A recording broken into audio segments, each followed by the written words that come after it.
અંકલેશ્વર ખાતે એકતા cup season 5 યોજાશે. કોમી એકતાના ઉદ્દેશ્ય સાથે આઈપીએલ ફોર્મેટ આધારે ટુર્નામેન્ટનું છેલ્લા 4 વર્ષથી આયોજન કરવામાં આવ્યું છે. 8 ટીમો વચ્ચે યોજાનાર મેચ પૂર્વે ખેલાડીઓનું ઓક્શન યોજાયું હતું.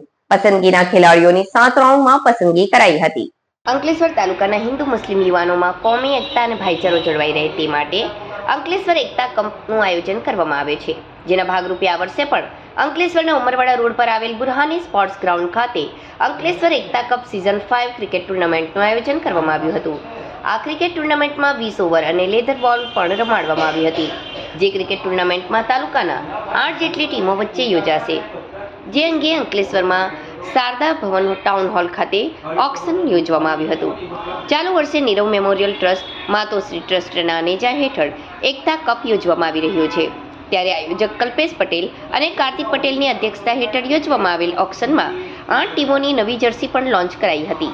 તો ખેલાડીઓની પસંદગી માટે યોજાયેલ ઓક્શનમાં 7 રાઉન્ડમાં વિવિધ ટીમોએ ખેલાડીઓની પસંદગી કરી હતી. આગામી 21મી જાન્યુઆરીથી 1 ફેબ્રુઆરી સુધી રોજના 2 મેચ રમાશે અને ટુર્નામેન્ટ 1 ફેબ્રુઆરીના રોજ ફાઇન મેચ યોજાશે. નીરવ મેમોરિયલ ટ્રસ્ટ અને માતોશ્રી ચેરિટેબલ ટ્રસ્ટ દ્વારા આયોજિત અંકલેશ્વર એકતા કપ સીઝન 5નું આજે શારદા ભવન હોલ ખાતે ઓક્શન રાખવામાં આવેલ છે. તો તેમાં ઉપસ્થિત રહેલા તમામ લોકો તેમજ ખેલ પ્રેમી જનતા માટે એક સારી એવી ક્રિકેટ માટેની અને કોમી એકતા જળવાઈ રહી તે હેતુસરથી રમાડવામાં આવતી આ ટુર્નામેન્ટનું સફળ 5મું આયોજન થવા જઈ રહ્યું છે, જેનું આજરોજ ખાતે ઓક્શન છે.